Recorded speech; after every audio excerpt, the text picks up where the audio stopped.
What is up, Mr. Tabor's class? This is Wyatt, and this is my National Redwood Forest via Minecraft. First off, you can clearly see that there are multiple large trees, and these are spruce, but they signify as being redwoods. The reason that these get so big is because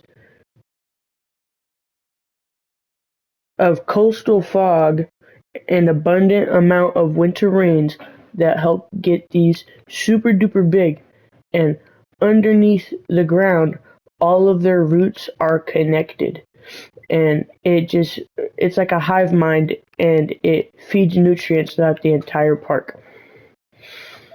Okay. Oh, gotta go over to the river. Okay. Next here we have the most vital source we have the most vital sphere in all of the Redwood National Park, and that is the hydrosphere. It keeps pretty much the entire park alive. One second. There's multiple ways that the park is kept alive through the hydrosphere, such as this river we have here, and when it rains, it gets collected in the trees and on the branches and leaves, and it's called canopy drip. So the water drips down and it keeps the ground all nice and moist, and that's what keeps the forest like nice and like hydrated in hot summer months. One second. As you can see, the river is filled with a ton of fish. These are salmon, and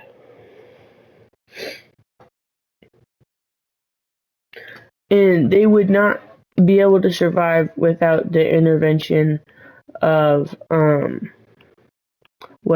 park members, because they need to be spawned, and like they have big basins where they could be bred, and then they get released into big rivers and lakes in the national park to keep.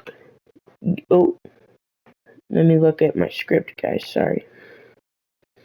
To keep one of the coolest animals in all of the Redwood National Park alive.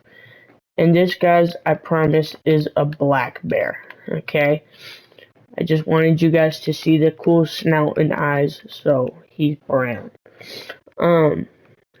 So, and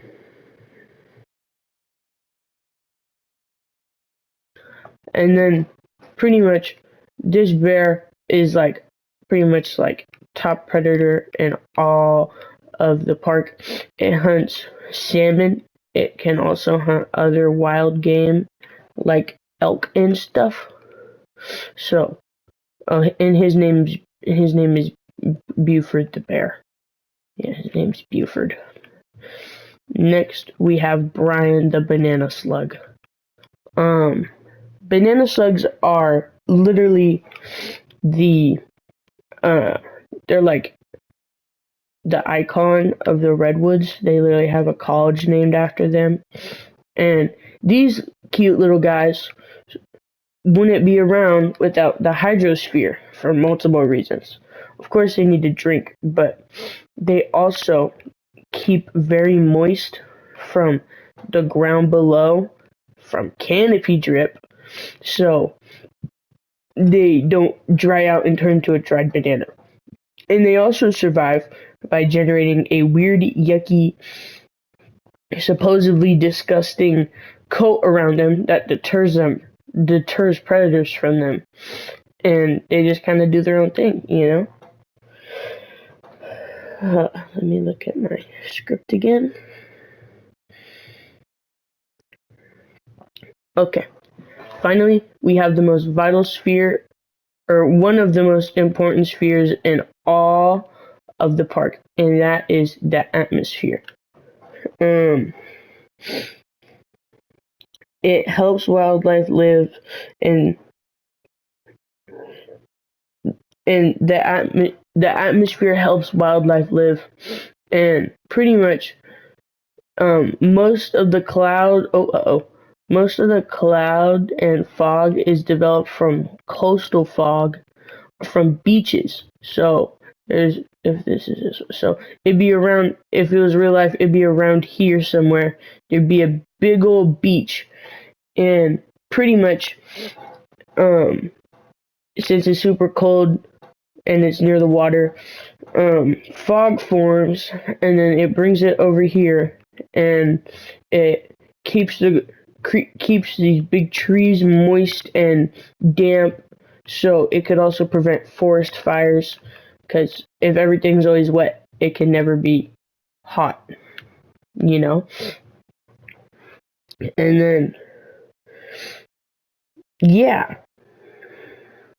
Oh, and it also, since it's pretty much year round, it is their form of rain sometimes, especially during the summer.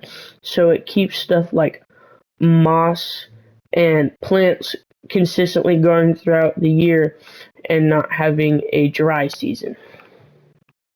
Okay, that is all. I hope you guys really enjoyed. This took a long time, and bye bye.